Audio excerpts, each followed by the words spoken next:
we will discuss velocities and acceleration. I'll start with something simple. I have a motion of an object along a straight line. We call that one-dimensional motion. And I'll tell you that the object is here at time t1. At time t2 it's here. At time t3 it's there. Time t4 it's here. And at time t5 it's back where it was at t1. And here you see the positions in x where it is located at that moment in time. I will define this to be the increasing value of x. It's my free choice, but I've chosen this now. Now we will introduce what we call the average velocity. I put a bar over it. That stands for average. Between time t1 and time t2, that we define in physics at x as time t2 minus x at time t1 divided by t2 minus t1. That is our definition. In our case, because of the way that I defined the increasing value of x, this is larger than 0. However, if I take the average velocity between t1 and t5, that would be 0 because they are at the same position. So the upstairs is 0. If I had chosen t4 and t2, average velocity between time t2 and t4, you would have seen that that is negative because the upstairs is negative. Notice that I haven't told you where I choose my 0 on my x-axis.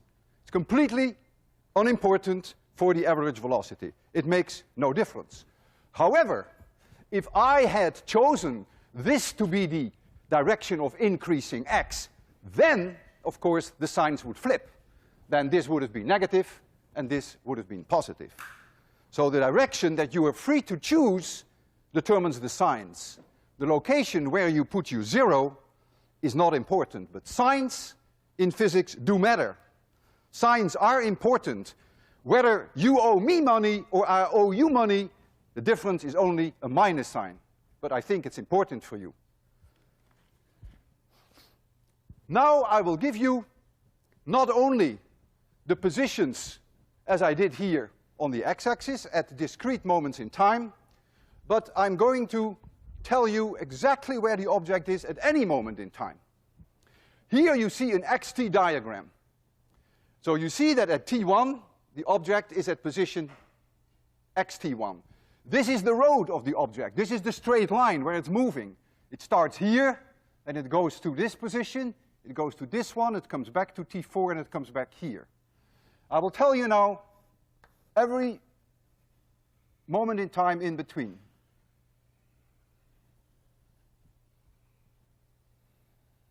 There it goes.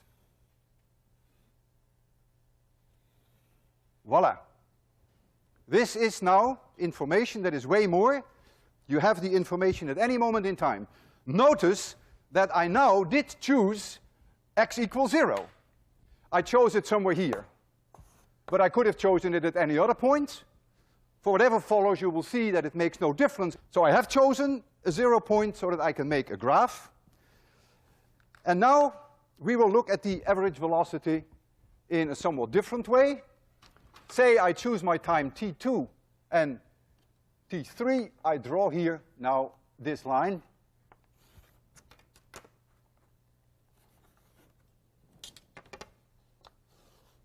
And this angle I call alpha. And this part here I call delta x. And this here is delta t. And so you could write now, if you're careful about your sign convention, you could write down now that the average velocity equals delta x divided by delta t. But be careful, if the angle is positive, I call this a positive angle, then the average velocity is positive. But if I have a negative angle, then the average velocity would be negative. For instance, between t4 and t5, if I draw this line, then this angle here is negative, And so the average velocity between t4 and t5 is now negative. Again, if I had changed the 0 point, you would have found the same values for the average velocity. The only difference would have been the position of the curve in that plot. There is a very big difference in physics between speed and velocity.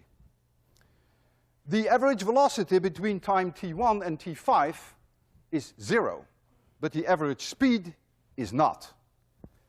The average speed is defined as the distance traveled divided by the time that it takes to travel that distance.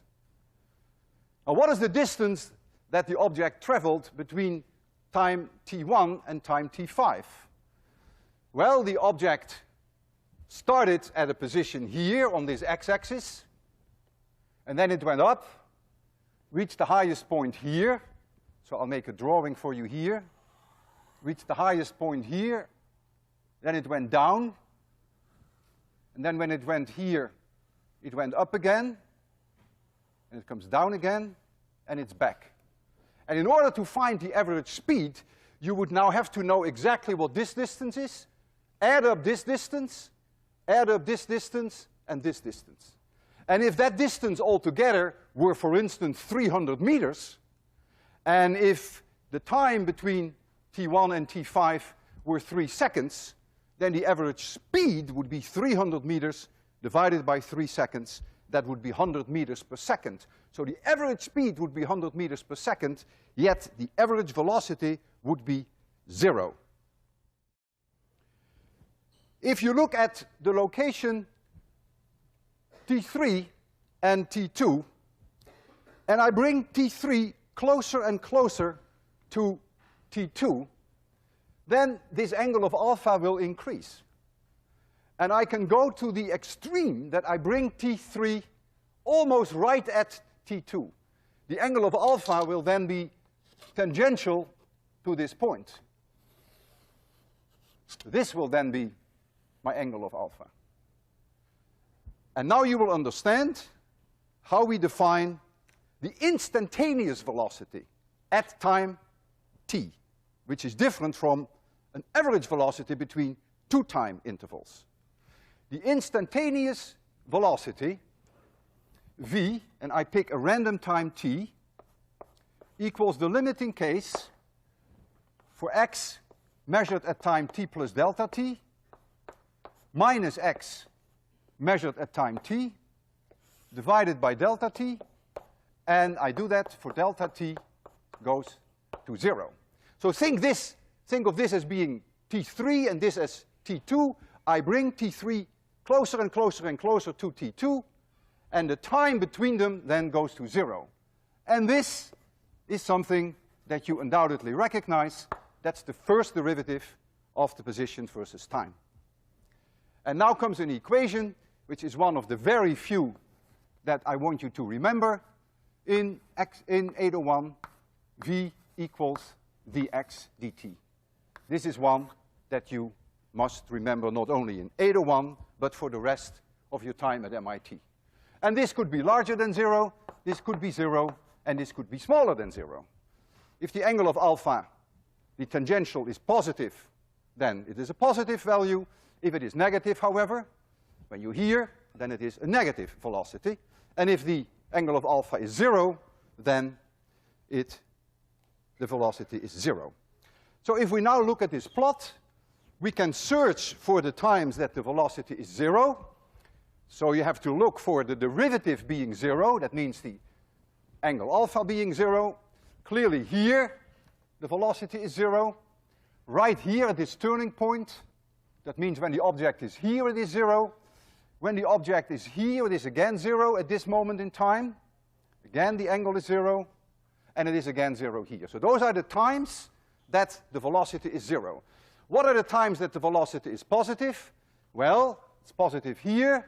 Velocity is positive here. Still positive, positive, becomes negative. Negative, positive, 0, negative. So that's the definition of the instantaneous velocity. What is the instantaneous speed? Well, speed is not sign sensitive.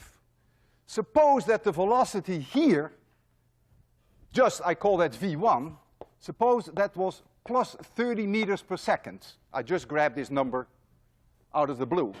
And suppose here somewhere it was, I call that v2, suppose that was minus 100 meters per second. This is negative and this is positive. Then we would have to say in physics, whether you like it or not, it's not very pleasing, but you would have to say that this velocity is lower than that one, because minus 100 is lower than plus 30. But the speed, of course, is higher here, because the speed is the magnitude of the velocity and is not sign sensitive. So this has the highest speed of 100 meters per second, and this has a lower speed, but this has the lowest velocity. It's just an algebraic game, but very important when you make your calculations. I have always wondered what the average speed or the average velocity is of a bullet. Now I want you to realize I'm not a fan of guns at all, but it always intrigued me. How can I measure the average speed of a bullet? And I've discussed it with some people here, and we came up with an easy way to do that. We have a wire which goes into the blackboard, wire 1, and we have another wire that goes into the blackboard, wire 2, and the separation is d meters. We have to measure that. The setup is here. So this is wire number 1, and this is wire number 2. So you will see the coming in like this. So I'll make this a 1, and I'll make this a 2. That's the way it's set up. And we fire a bullet which breaks this wire. At that moment, the timer starts, and then it breaks this wire, and that's when the timer stops. Now, I told you a measurement is meaningless without knowledge of the uncertainty in your measurement. So there are two uncertainties involved, the distance and the timing uncertainty. This distance I will measure for you, d. I have here a large ruler. Here is one wire. Here's the other wire. I cannot do that any better, really, than maybe even half a centimeter, because the situation is not all that stable. I don't know what happens when the bullet will hit the wire. So I would say it is 148.5 centimeters, but I cannot guarantee it to better than half a centimeter. 148.5 plus or minus 0.5 centimeters. I want you to appreciate that this is a very small percentage error. This is only 5 parts out of 1,500. That is 1 out of 300, so that is only a 1/3% error. That's very small. That's what we call the relative error. Then I ask myself the question, I want to measure the accuracy of the speed of the bullet to about 2%. That was my goal.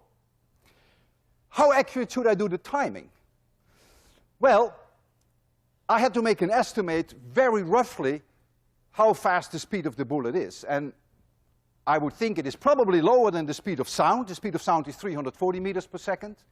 I don't know whether it's 200 or 300, but it's got to be somewhere in that ballpark of the kind of bullets that we have, 200 or 300 meters per second. Let us assume that the speed is 300 meters per second. Just a wild guess. Then it would take 5 milliseconds for this bullet to cross from here to here. And if I want to make a measurement to 2% accuracy, I have to know this timing to about 1/10 of a millisecond, because 1/10 of a millisecond is about 2% of 5. So that sets the accuracy that I need to make the time measurements. And so we do have a timer. It is about accurate to about 1/10 of a millisecond. And so now I can measure that time. So I'm going to have here some time that we measure, plus or minus 0.1, and we'll do the whole thing in milliseconds. but our final answer will be in meters per second. All right. I always have to think hard when I do this, because when we deal with bullets, that is no kid stuff. And as I said, I have really no experience firing guns. This is the bolt. There we go. Here's the bolt. There we go. It's in place. Before I do that, I want to check the circuit. I want to make sure that the electronic circuit is properly working. You see the timing here, right? So I do a small test just to see whether the circuit is working. Yeah, should be working. So here comes the bullet.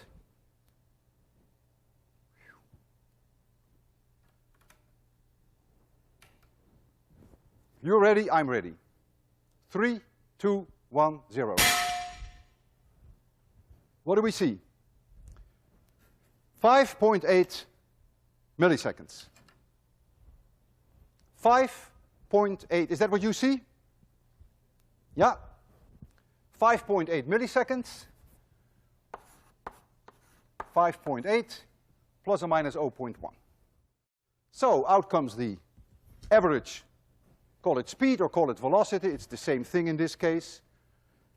148.5, 5.8, and I have to convert it to meters per second. That brings it at 256 plus or minus. Now you come in here with your plus or minuses. This is a 1/3% error. It's negligible to this one. 1 out of 58 is about 1.7%. So this is the only one we have to worry about. So the uncertainty in there is about 1.7%. It's less than 2, that's what I wanted. And that gives me an error of about 4 meters per second. And so this is the result. And you see, it's only meaningful because we have a good idea about the uncertainties in the measurement. Just as we introduced average velocity, now I'm going to introduce average acceleration. Notice that the velocity changes here throughout time. And that brings me to the next part. It's a logical part, namely that we're going to introduce an average acceleration. And with a little bit of imagination, you can probably guess what that looks like. The average acceleration between time t1 and time t2 would then be the velocity at time t2 minus the velocity at time t1 divided by t2 minus t1, and the dimension is lengths per second per time squared, so it's meters per second squared. This is then for a one-dimensional situation. This number can be larger than 0, it can be equal to 0, and it can be smaller than 0. In our case, t1 to t2, here, notice the velocity is 0 as a start, and it begins to increase because this angle of alpha increases. It's the angle that matters. The angle increases, so in our case, from t1 to t2, the average acceleration is larger than 0. Look at the angle. However, if you take the average acceleration between t1 and t5, that is smaller than 0. Because here, the velocity is 0. But here, the velocity is negative. So if you substitute that in there, you get an average acceleration which is smaller than 0. So the signs in the velocity and the signs in average acceleration depend crucially on how I have defined my increasing value of x, not where I choose my 0 point. If I reverse the direction of increasing x, then all my signs will change. So you can also write down then that average acceleration, if you like that, is delta v divided by delta t, but you must be careful because the delta v is sign sensitive. You must obey your sign convention. I have here a tennis ball. And I can bounce this tennis ball. I can throw it down. And let us assume, just for simplicity, that it hits the floor at about 5 meters per second, and that it's a very, very good tennis ball, and that it also bounces back with a speed of about 5 meters per second. I will choose this to be my increasing value of x, and so it hits the floor like this. That means the velocity at which it hits the floor is minus 5 meters per second. It bounces off, and there it comes, and it goes up with plus 5 meters per second. I call this v1, and I call this v2. So what now is the average acceleration? Well, I would have to know the time that it takes for this change in direction. In other words, we call that the impact time. I would say in this case, the impact time delta t is probably about 100th of a second. And so my average acceleration would be v2 minus v1, that is plus 5 minus minus 5, that is 10, divided by 10 to the minus 2, and that is plus 1,000 meters per second squared. I have observed carefully the signs. If now I say, aha, I don't like this, I want to call this the value of increasing x. No big deal. This would become a plus, this would become a minus, and then this would become a minus. So then the acceleration is minus 1,000 meters per second squared. I have also here a tomato, and I have here some eggs. Now, imagine now that I throw the tomato down, or for that matter, the egg, and that they hit the floor at 5 meters per second. I could do that. They would not come back up. They would go pfft. So therefore, the change in velocity would not be 10, apart from the sign that you have to think about, but it would only be 5 meters per second. The impact time would probably be much longer, maybe a quarter of a second. So therefore, the average acceleration during the impact would then be only 5 divided by 1/4 would be something like 20 meters per second square. Now, whether you call it plus or whether you call it minus 20 meters per second square depends on your convention of what you call increasing x. But the eggs and the tomatoes don't care what you call minus and what you call plus. Whether the acceleration is minus 20 meters per second square or plus 20 meters per second square, you better believe it, the egg will break. So it's only in your convention that it matters, but of course the physics will not change. The eggs couldn't care less what you have chosen for your sign convention. Something breaks because the magnitude of acceleration becomes too high. That's why something breaks. A few days ago, I saw a Sherlock Holmes movie. And there was a guy who fell on the floor, a marble floor. Hit his head, was lying there motionless. And he was Watson. And Watson said to Sherlock Holmes, "What happened?" Sherlock Holmes walks over to the guy, touches him, and he says, "He crushed his skull."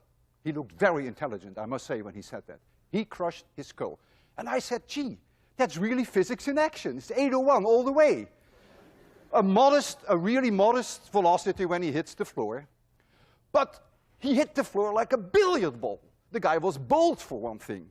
And so the impact time was very short.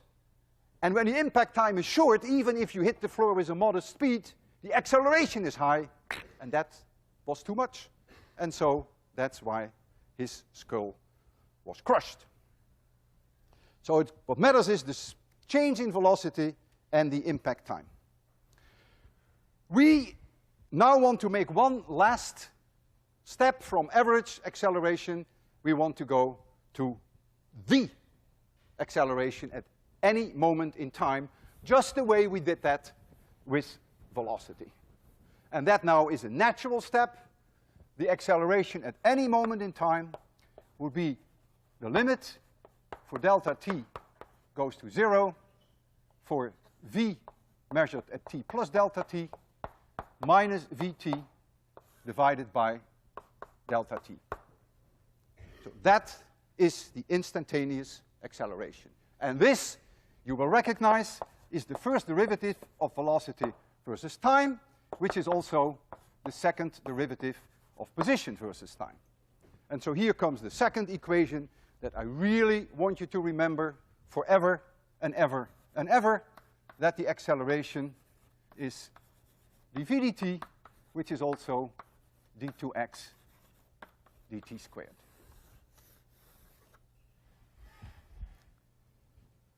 We can go to our plot and we can ask ourselves the question now, where is the acceleration 0? Where is it larger than 0? And where is it smaller than 0? Because this value can be larger than 0, equal to 0, and smaller than 0. And now you have to be very careful when you try to derive that from this plot. You have to be very careful, because you and I have no good feeling for second derivative. Velocity is easy. All you have to do is looking at alpha. But when it comes to the second derivative, you have to see how alpha is changing. Well, right here, the velocity is not changing. So the acceleration everywhere here must be 0. Here the velocity is increasing. So the acceleration must be larger than 0 here. Here, the velocity is almost constant. It's almost a straight line. What does that mean for the acceleration? 0, exactly. Here, when it makes this rounding curve, the velocity is positive here, but on this side it's negative. So what does that mean for the acceleration? Negative, you got it. And so you can now roughly find where the acceleration is positive, where it's negative, and where it is 0. Let's do a straightforward example, the way that you could expect it on an assignment, or if you are extraordinarily lucky, you might even get something like that on an exam. Very straightforward. I'm going to give you the position x as a function of time, and then ask you lots of questions about it. So this example is a working example. X equals 8 minus 6t plus t squared. So this tells you where the object is at any moment in time. And let this be in meters. What now is the velocity at any moment in time?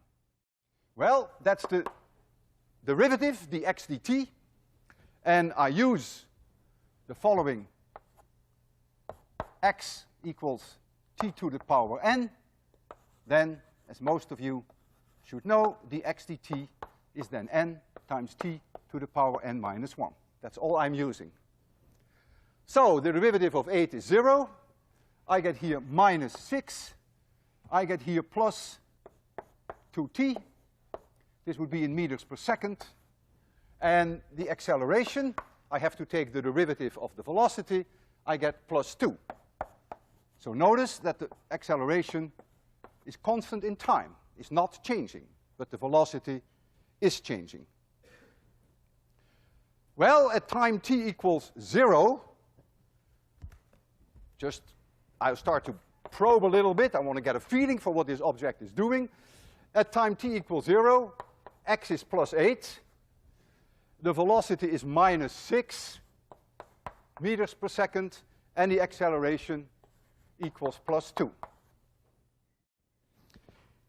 I can also ask myself, at what time is x equal 0? What are the times that x is 0? Well, I have to solve this second order equation, which is something that you've all done in high school, and you will find that that's the case when the time is plus 2 and when the time is plus 4. Take the plus 2, that makes this 4.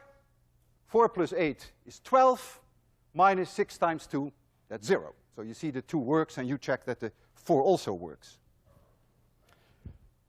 Just for my curiosity, when is the velocity 0? Oh, that's easy. That's when this equation is 0, so that's when t equals 3. What is at that moment the position? Oh, I substitute t equals 3 in here, and that gives me -1. X equals -1. So now I'm ready to plot x as a function of t. It's of course a parabola, and I use this information that we have just derived. So here comes my plot. Let this be increasing value of x. Let this be 8. And let this be -1. This is the time axis. I have a 0 here. And so I want to cover, let's say, about 6 seconds. So I have 1, 2, 3, 4, 5, 6.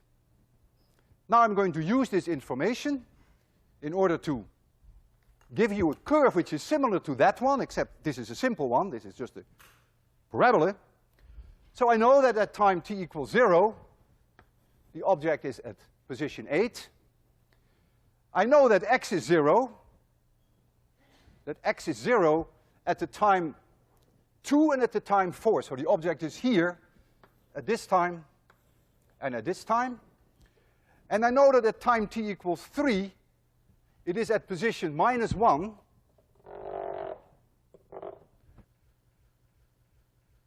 And I also know that the velocity is 0. So we can check that. And so if I make this plot now, then we would get a curve that's sort of like this.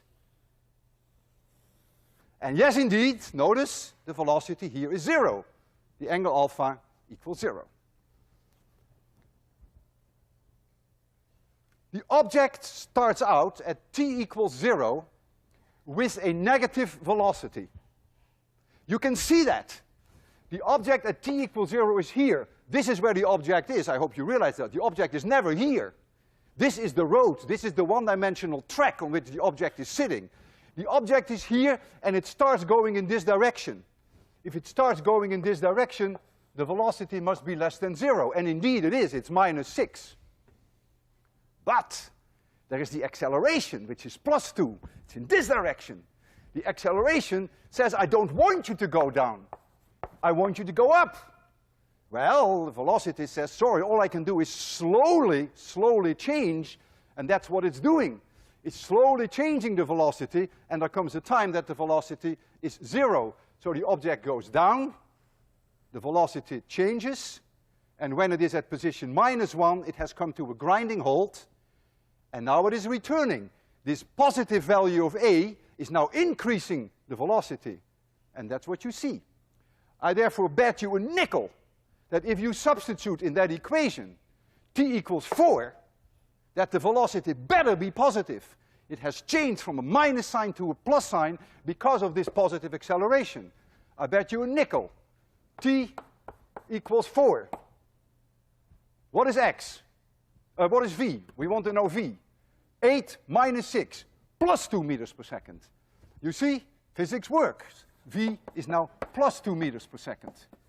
So all that information is in there, but I want you to be able to also digest it. Don't look at that curve at just some dumb parabola, some dumb curve. Try to imagine what is happening. And only then do you get some insight. Then you really begin to get it in your brains. I now would like to write down, in most general form, the equation for the position and the velocity as a function of time for a one-dimensional motion whereby the acceleration is constant. So it's going to be one-dimensional again, and we have a is going to be a constant. And so the equation that I write down is the most general way that I can write it down. So we're going to get x equals some number c1 plus some c2 times t plus some c3 times t squared.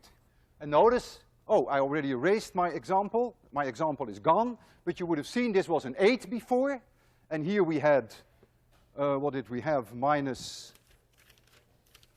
We had minus 6t, and we had plus 1t squared. So you recognize these three. I can now take the derivative.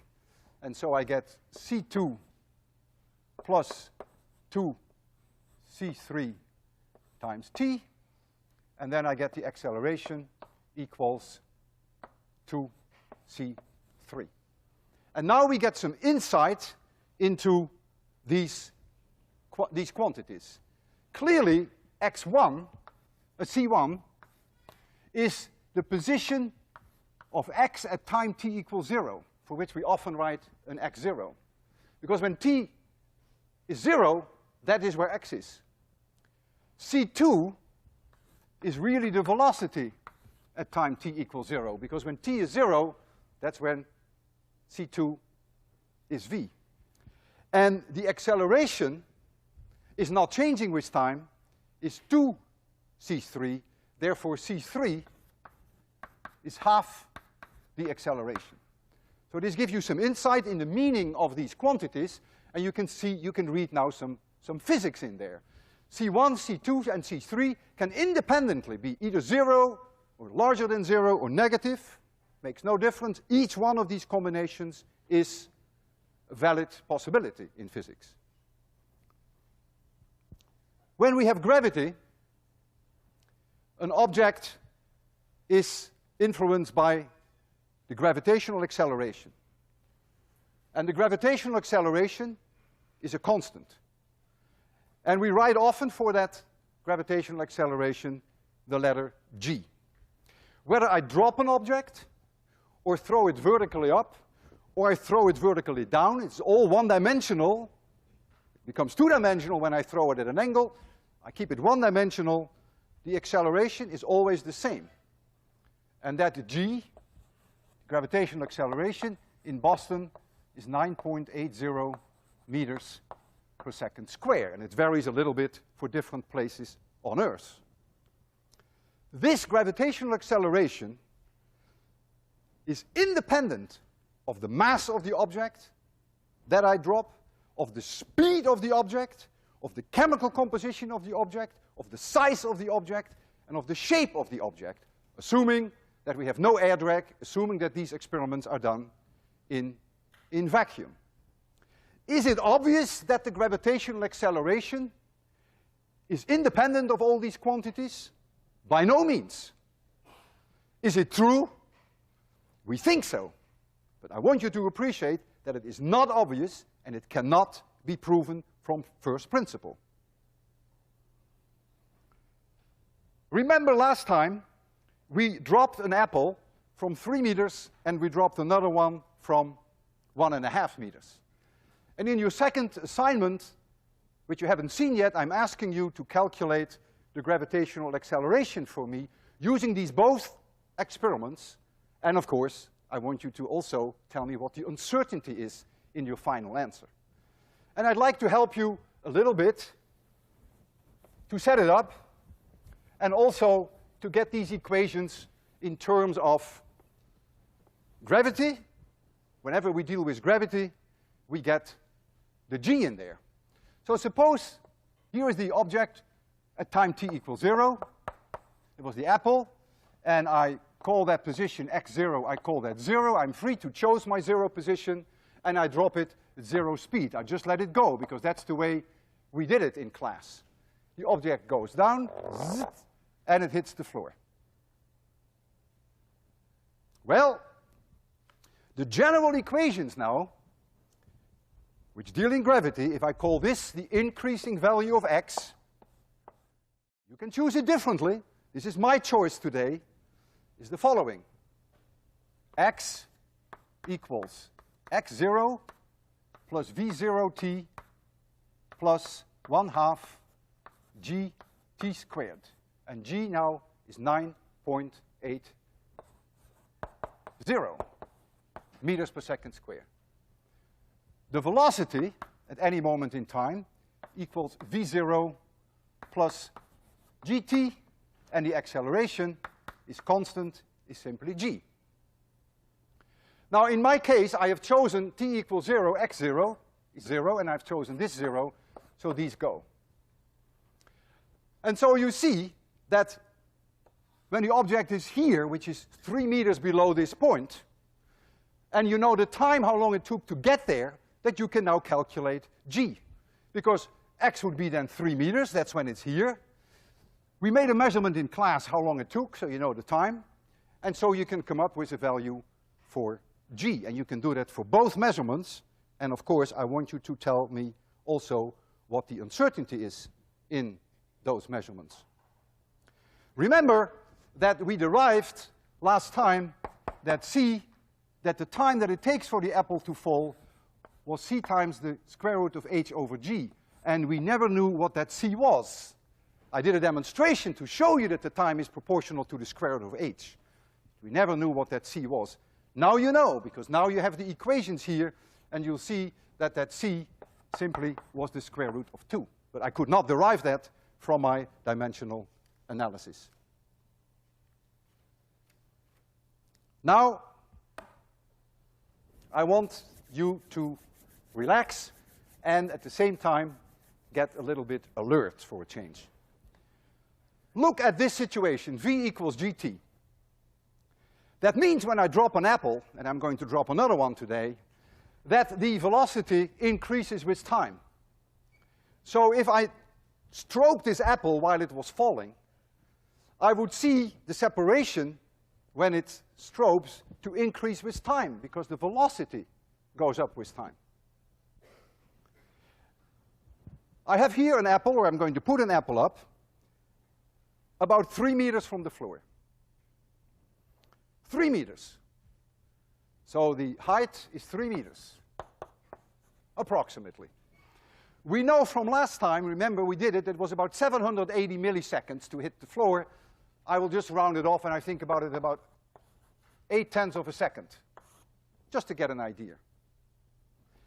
If I strobe it twice per second, we call that 2 hertz, so my strobe is 2 times per second, then I should hit that ball when it's falling twice with my strobe light. I don't know where it is, though, because when we strobe it and when I let the apple go, the two are not synchronized. So maybe the first time that the light blinks, it may be here, and the second time it may be here. But it's also possible that the first time it's here and the second time is there. And so the first thing I want to do is to test your alertness. We will blink. You will tell me where you see them, but we will take a picture. We will take a picture which will show us exactly where those 2 balls were. So that's the first alertness test. So get ready for this, and then we will do a second one, which is even more intriguing. So now I have to first lower this velvet so that we get a nice dark background.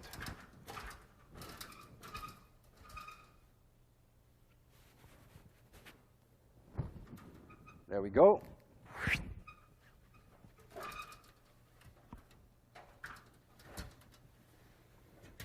Wow. With my fingerprints on it, it's not so black anymore. There it is. That's the background.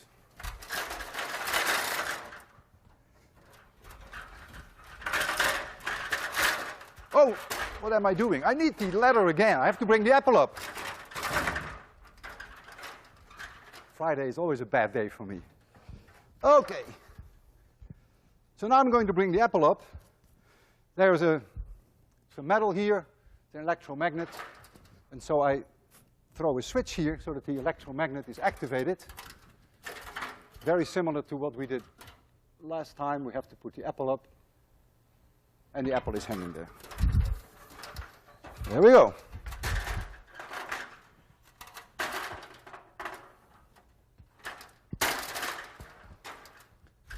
So now I have to start the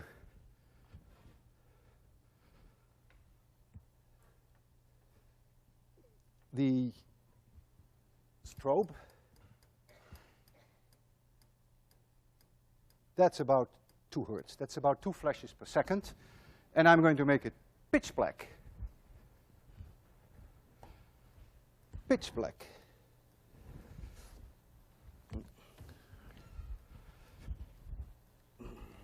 All the lights go off. I will count down 3, 2, 1, 0. And Bob there, who's behind the camera, will open the shutter when I say 1. And when I say 0, the ball will fall. So you may always see the ball in its highest position. That may not count there, of course, because it makes 2 flashes in the time that the shutter is open and that I drop it. Okay, if you're ready, I'm ready. Make it as dark as we can. Bob, are you ready? Class ready? Everyone ready? You don't look ready. Okay. 3, 2, 1. That was 0. So let's look at this again in slow motion. So now we are developing that picture, and I would like you to tell me where you saw the balls. Where were they, roughly? Where was the first one? How much below the highest point? Only this much. The first one. And then the second one was pretty low then. Okay. Sounds interesting. We'll take a look. While the picture is developing, I'm now going to test your real alertness. I'm going to strobe it with an unknown frequency, unknown to you. I will tell you a secret, it's a higher frequency. You're going to see more balls on the way down. I'm not going to ask you where they are exactly. All I want you to tell me afterwards how many you saw. That's all. So count them as it falls. You know you have only 0.8 seconds to count. Bob, how did the picture come out? Wow, you're good. Whoa, you're good. It was very high, actually, the first flash. Very high.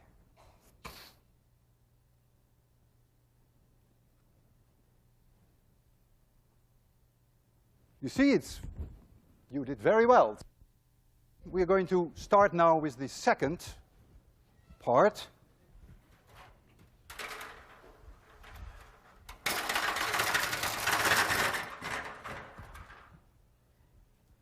Is the audio restored? Should be. So I activated the magnet again.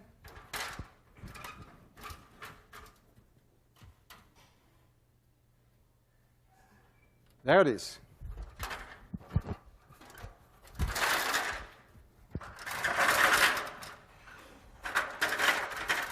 Oh, my goodness.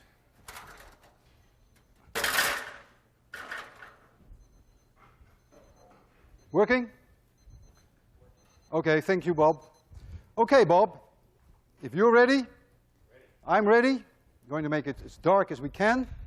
So all I want you to tell me, how many balls will you see? All right, ready? Bob, you okay? Okay. 3, 2, 1.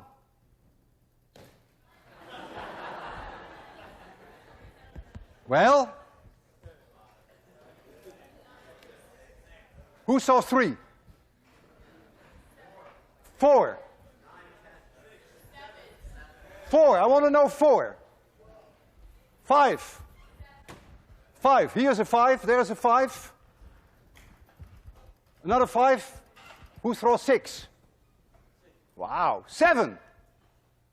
8. 9. 10. 11. Who just saw a blur? Those are the real winners, I think. Well, I'll tell you, it was 10 Hertz.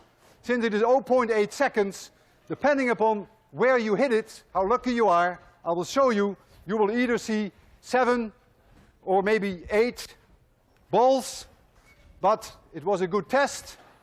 And for those of you who thought that it was only saw 5, there you see them. Let's count them. Let's count them together. 1, this is 1, 2, 3, 4, 5, 6, 7. This is a bounce. So for those of you who saw 5, I would say take some rest this weekend. You'll need it, and I'll need it too. See you Monday.